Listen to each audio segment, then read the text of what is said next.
Una hija de Lintisol, de la Pachamama y de Lintisol. নমস্কার, আমি astro দাদা। আজকে নিয়ে এসেছি নতুন একটা এপিসোড আপনাদের সামনে। এর আগের ভিডিওগুলোতে আমি আপনাদের কাছ থেকে যথেষ্ট রেসপন্স পেয়েছি। আপনারা আমার ভিডিও দেখে অনেকেই উপকৃত হয়েছেন এবং অনেক কিছু অ্যাস্ট্রোলজি সম্পর্কে অনেক কিছু শিখতে পেরেছেন। এটা শুনে আমি খুবই আনন্দিত হয়েছি। আপনারা যদি আমার চ্যানেলের সাথে যুক্ত থাকেন, নেক্সটে আরও অনেক সুন্দর সুন্দর ভিডিও আমি আপনাদের উপহার দিতে পারব। সামনের ভিডিওতে আমি আরও অনেক কিছু শেখাতে যাচ্ছি, সুতরাং আমার সাথেই থাকুন। তো আজকের ক্লাসটাও খুব একটা ইম্পর্টেন্ট ক্লাস। এই যে মানুষের হাতের তালুতে তিনটা জগৎ থাকে, একটা মানুষের হাতের তালুতে তিনটা জগৎ থাকে, সেই তিনটা জগৎ কি কি এবং এই তিনটি জগৎ থেকে কি নির্ণয় করা যায় সেটা থাকছে আজকের এই এপিসোডে। সুতরাং আজকের এপিসোডটা যদি শেষ হয়ে যায় তাহলে মোটামুটি আপনি মানুষের হাত দেখে অ্যাস্ট্রোলজি মতে ভবিষ্যৎবাণী করতে পারবেন। সুতরাং প্রত্যেকটা এপিসোড না টেনে ভালোভাবে দেখুন। তো কথা না বাড়িয়ে প্রতিবারের মতো আমি চলে যাচ্ছি আমার ক্লাসে, সুতরাং সাথেই থাকুন।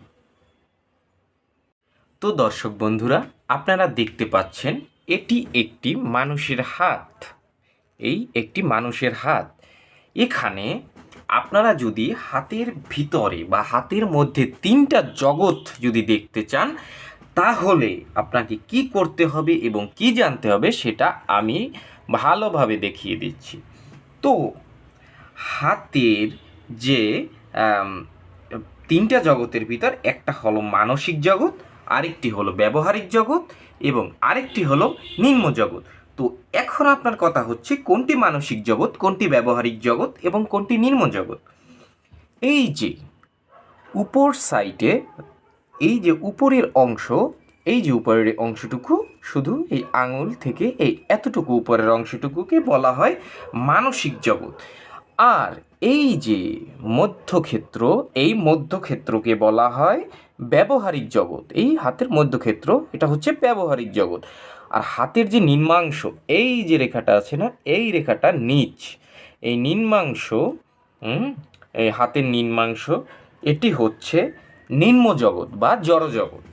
তো এখন এই তিন জগতে আপনি তো বুঝতে পারলেন যে কোনটা কীরকম জগৎ। এটা হচ্ছে প্রথম জগৎ, এটা হচ্ছে মধ্য জগৎ, এটা হচ্ছে নিম্ন জগৎ। তো এখন আপনি এগুলো থেকে কিভাবে জানবেন যে ওই লোকের মানসিকতা কেমন। এখন কথা হচ্ছে হাতের আঙুল যদি দৈর্ঘ্যে এরকম বড় বড় হয়, একদম হাতের আঙুল যদি দৈর্ঘ্যে বড় বড় হয় তবে তার মানসিক জগৎ বড় হয়ে থাকে। অর্থাৎ ওই ব্যক্তি মনের দ্বারা বিশেষভাবে পরিচালিত। কিন্তু এখানে হাতের মধ্যাংশ, এই হাতের মধ্যাংশ যদি আপনার বেশ পরিপুষ্ট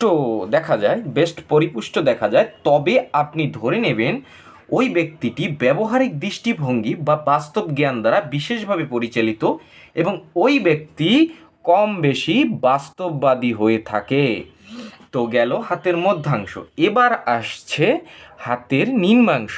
এই যে নিম্নাংশটুকু, এই যে নিম্নাংশ, এটাকে বলা হয় হাতের নিম্ন জগৎ।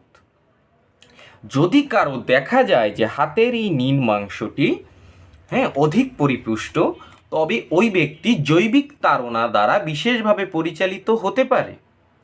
ওই ব্যক্তির জীবনে মনের বাস্তব জ্ঞানের ভূমিকা নগণ্য হতে পারে। এক্ষেত্রে লোকটি জৈবিক তাড়নার বশবর্তী হয়ে নিজেই বিশেষভাবে চলতে পারেন। তাহলে আমরা আজকের এই ক্লাসে বুঝে গেলাম হাতের তিন জগৎ এবং এই তিন জগতের লোক কী রকমের হতে পারে এবং তাদের মানসিক অবস্থাটা কী রকমের অ্যাস্ট্রোলজির মতে। তো দর্শকবৃন্দ, আপনারা ঠিকভাবে এইটা মনে রাখবেন যে এই আঙুলের সাইড এটি হচ্ছে এই মানসিক দিক, যাকে বলা হয় এই হাতের এই আঙুলের দিকটি মানসিক দিক, আর এই মধ্যের দিকটা হচ্ছে ব্যবহারিক দিক, আর নিম্নাংশকে বলা হয় যে জড়। এটাকে বলা হয় জড় জগৎ।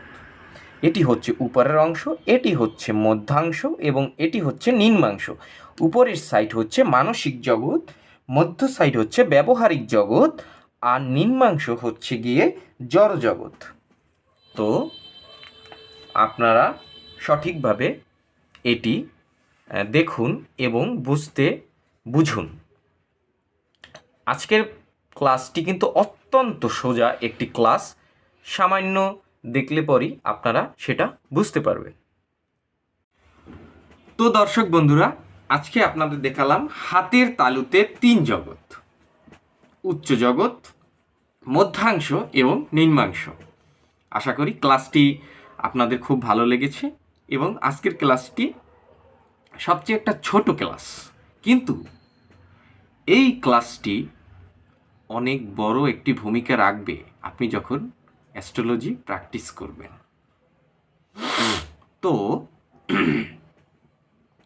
তো আপনারা দেখতে থাকুন আমার চ্যানেল এবং শিখতে থাকুন। পরবর্তী ক্লাসে অনেক সুন্দর ভিডিও আসছে, যেটি আপনাকে অনেক সহায়তা করবে। নমস্কার, আমি অ্যাস্ট্রো দাদা।